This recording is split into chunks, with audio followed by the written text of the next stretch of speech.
What is Copagri?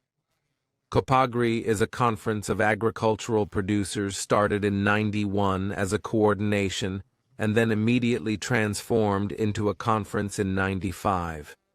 In particular, I come from an experience in the Marche region, where Copagri was a startup, or at any rate an incubator for some experiences, for some projects, among others just one on the short supply chain, so on direct selling, which however was not very happy at least for the experience, which I will also tell about that later, because it also highlights the criticalities.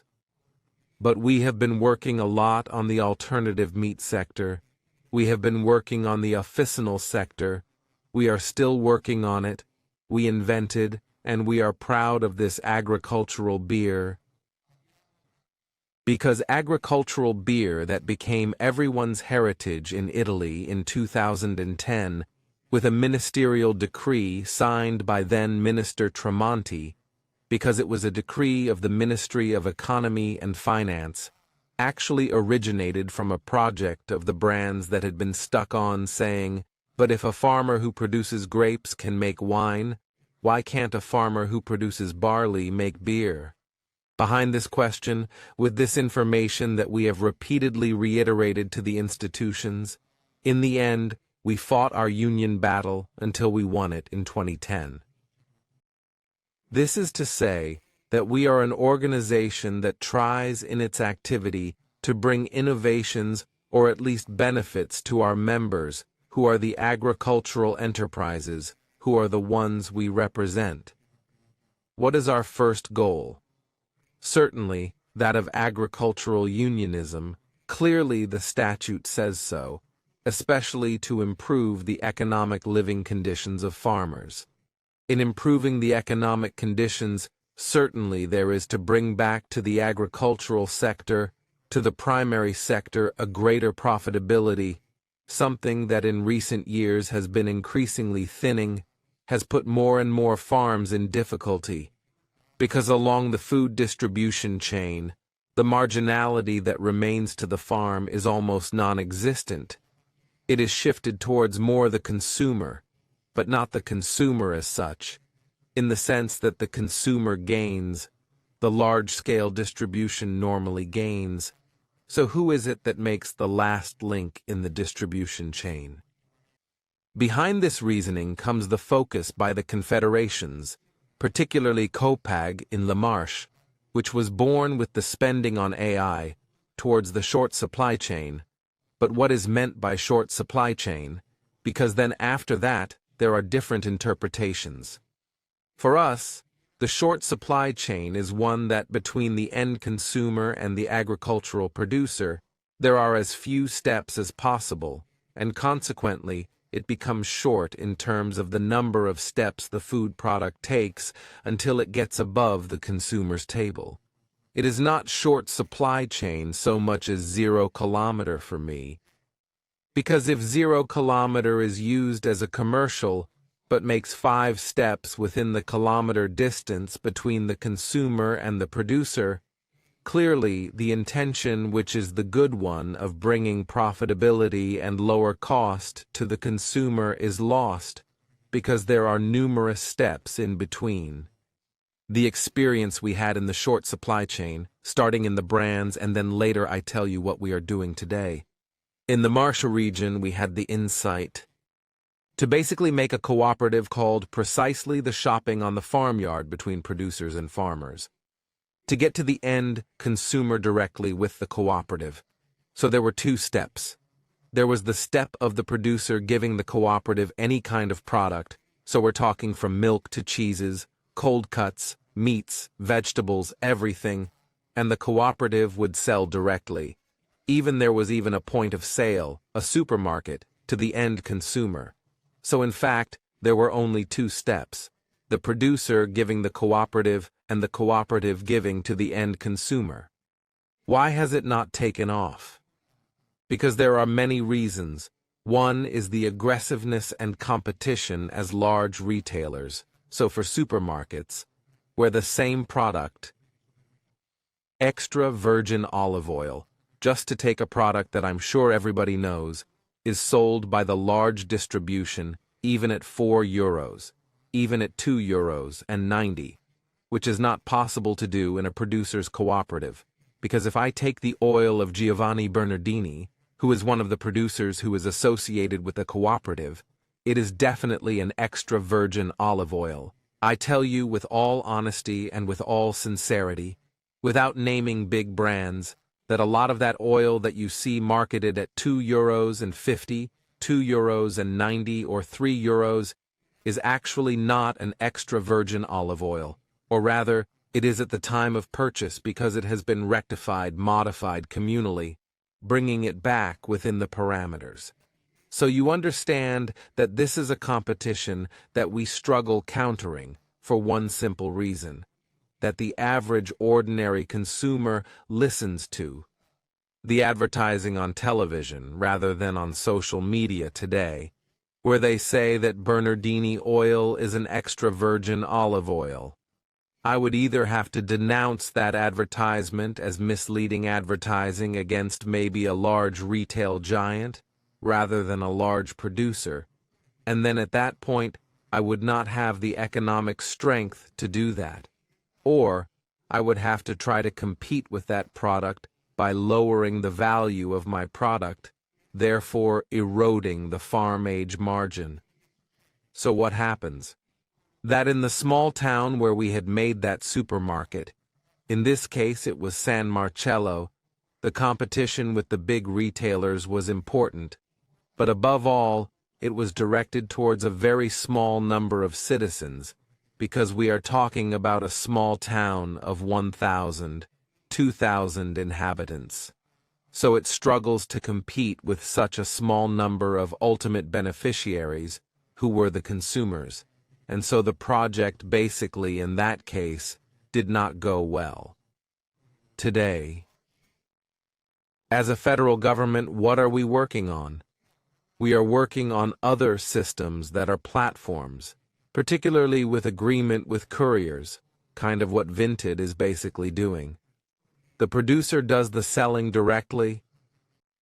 We try to make the logistics available to the manufacturer exclusively, so we don't do warehousing with the platform we are working on, but we simply made the agreements with all the couriers, a little bit like Vinted did. This makes it so that the price of transportation is paid directly by the consumer, and the product goes into the platform at basically the same amounts, which are the production costs, plus basically the business income. It's a gamble, because this is actually starting today. Just these days we are testing the platform. But it's the last chance we have to reach the end consumer with the tools of information and technological innovation that basically artificial intelligence, technology, the internet and so on makes available to us today. Until now, how we have been doing it. We have been trying to facilitate as much as possible the direct sales of farmers through the initiatives of district markets, folkloric initiatives related to the promotion of a particular product, where we offered farmers the opportunity to sell for free without renting space or bringing gazebos and so on. So we tried to match demand with supply as much as possible. What is the other work that should be done, and that we, as organizations, do, but very limitedly, and certainly with less effectiveness, that institutions or schools or training institutes could have? It is to do information towards consumers. That is that joke that I made about oil, for example. That I made at the beginning. If you could get it out to a high consumer base, it is clear that I am putting the consumer in a position to be able to make an informed choice. Maybe still, the consumer will continue. For family budget needs to buy the rectified extra virgin olive oil at €3. But there will be that consumer who maybe can still have a marginality on the family budget, who will choose to buy the extra virgin oil at the same price as that of 8, 10, or 11 euros.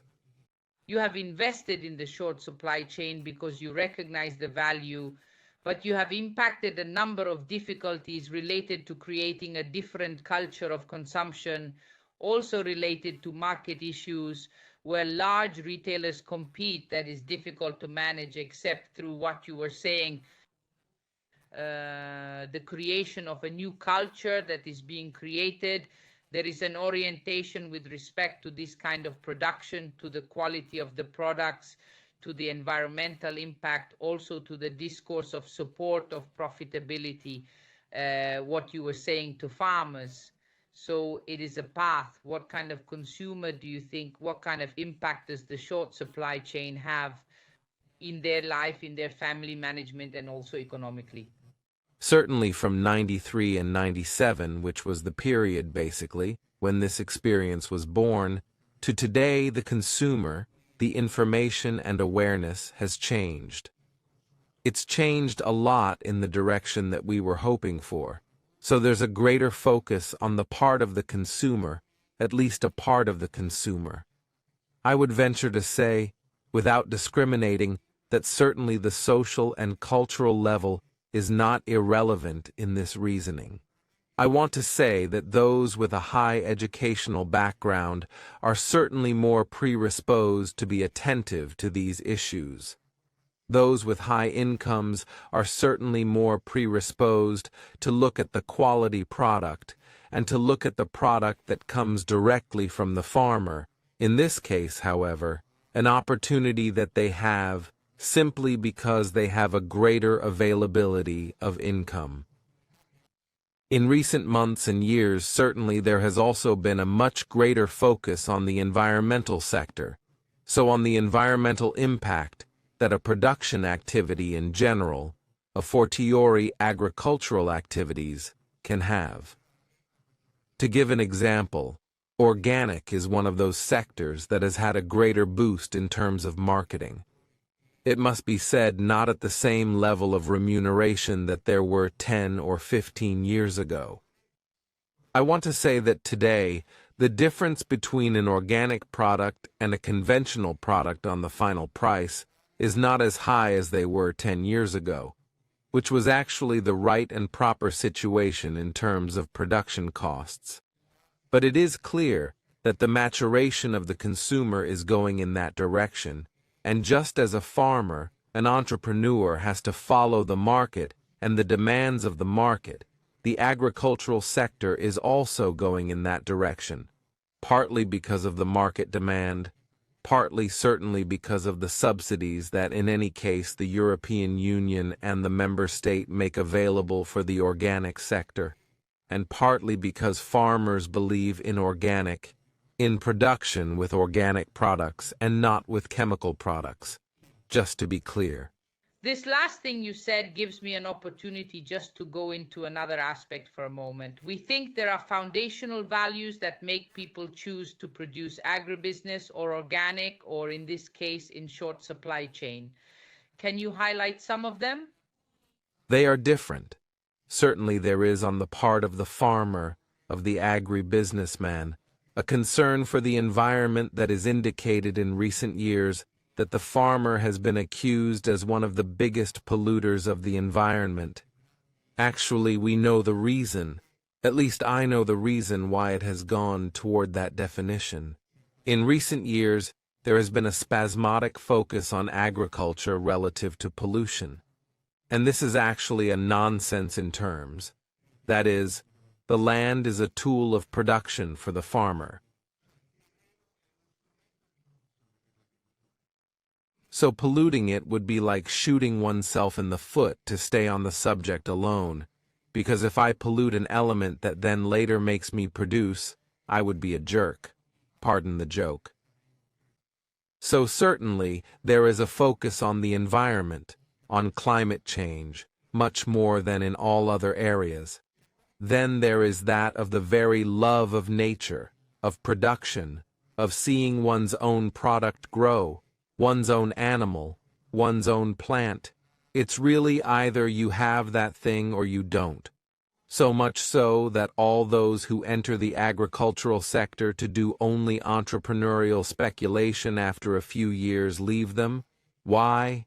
Because the agricultural sector is the only sector that there is no certainty of production. Whereas if you go into any factory, if you go into a 1 kilo piece of plastic, so many tools or so many items have to come out that weigh a kilo in the end anyway. Now I gave a stupid example. But to make it clear that in the agricultural sector instead, the climate factor, the weather factor, the drought factor have the predominant element in the production process. So it's clear that it's not a production sector with certainty. So the entrepreneur who comes in to speculate clearly after 3 years, 4 years goes out, because if there's no love for nature, to see a product grow, you'd rather have that product made in a factory. Just to be clear, there is definitely then the tradition. So in 90% of the cases, the farm is handed down from father to son, from grandfather to grandson. Something that maybe in other sectors is not so related, because anyway, in the agricultural sector, to be able to open a business, you have to have the assets. The assets is the land. The land you can buy it or have it in ownership. Having it in ownership today is equivalent to a very important investment in terms of assets. As for the rent, we go back to the reasoning that Pocanzi was making. It is a cost that doesn't necessarily then afterwards lead you to production. Because maybe there is a calamity. Because maybe there is wild boars. For so many smariate reasons. So in this field of work, that is agriculture, but also with respect to the short supply chain, the value, as in all professions, but here in a special way, are a support, a motivation to move forward, to go beyond obstacles and difficulties. Do you network with other producer associations? Do you do lobbying work? Networked projects, I would say, no.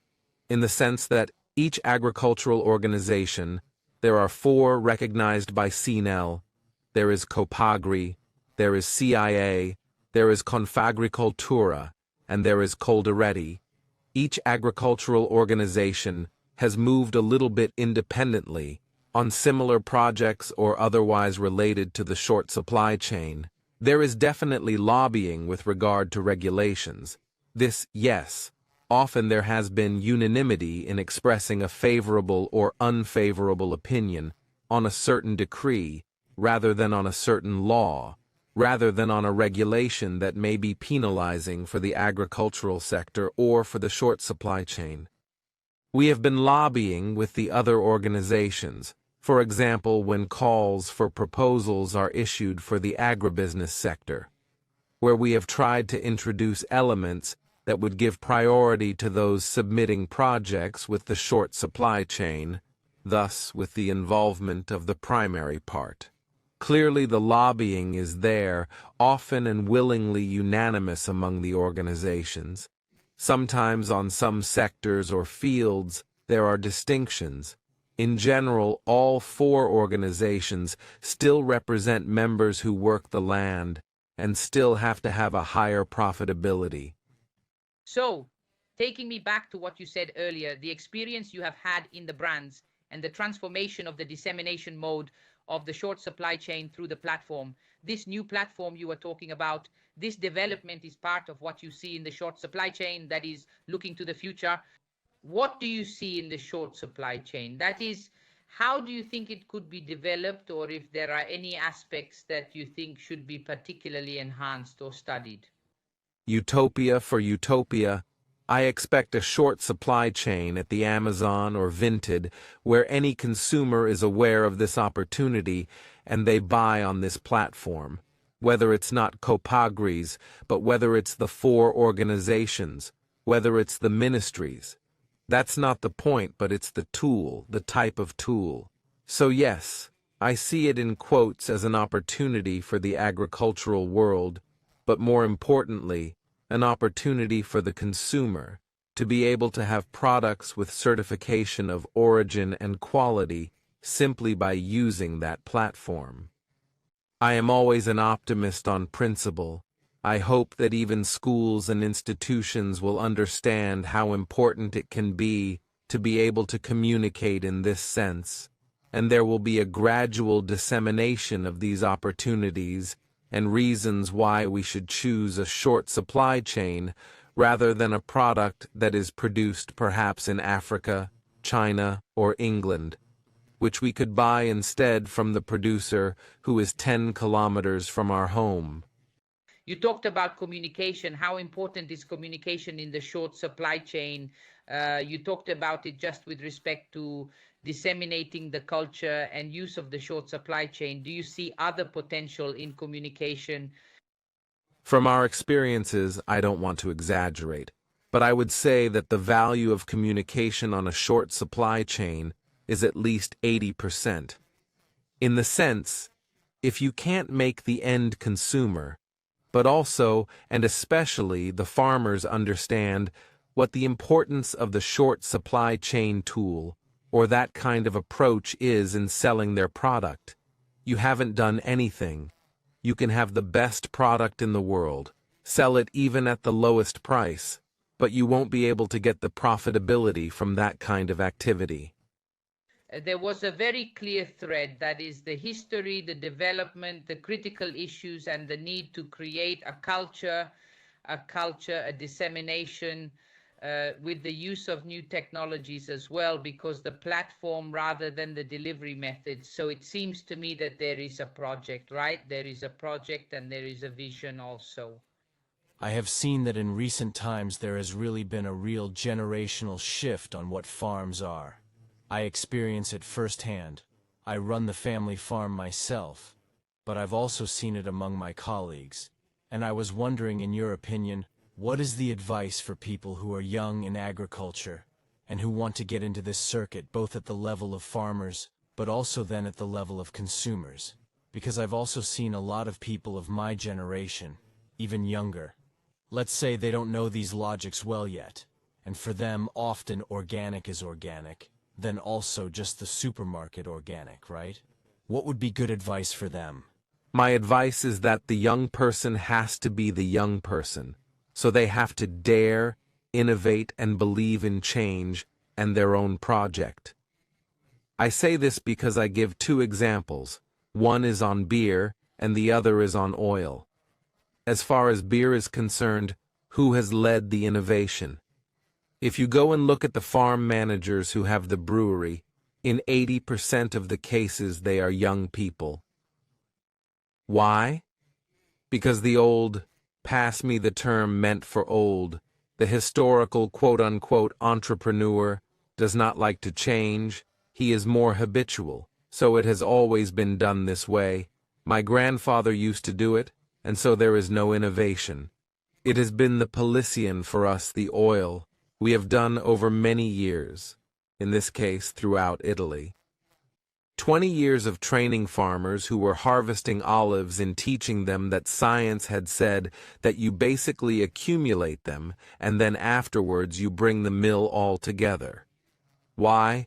Because they got hot, because the temperature gave more negative chemical elements and so on. We used to go to the farms with our technicians explaining this. The farmer would give us a dirty look and say, now a guy who came out of school wants to come and teach us how to make oil, when my grandfather always made it this way, and then he would put them inside the bags and make them warm. Only when they warmed up, they would take them to the mill. This is to tell you that it took us 20 years to change a habit. Today it is very difficult to find an olive grower in agriculture who does not know, who is not aware that the olive can no longer stay on the ground and can no longer be piled up. So what does the young person have to do? Definitely he has to make a business plan to begin with, which in agriculture unfortunately is not a habit. Second thing, follow the passion, because this is a job that you either do with passion or you don't do it for the reasons I mentioned earlier related to uncertainties. Third thing, put to use the knowledge that you have, because the young person compared to the older person has much more knowledge. They have computer knowledge of communication. They have scientific knowledge related to education. So put all your knowledge to use and try to bring innovation to your company. And certainly by following innovation, following an innovative product, success comes. What are the requests that you could make to the political side just to also support this talk that you were making about the platform, or what you are already doing? Because then there are just those that you need to throw down, but that are more related to legislative or otherwise government issues. So you on this, you were saying earlier, you are lobbying with others, but on this specific project, how are you kind of going about it?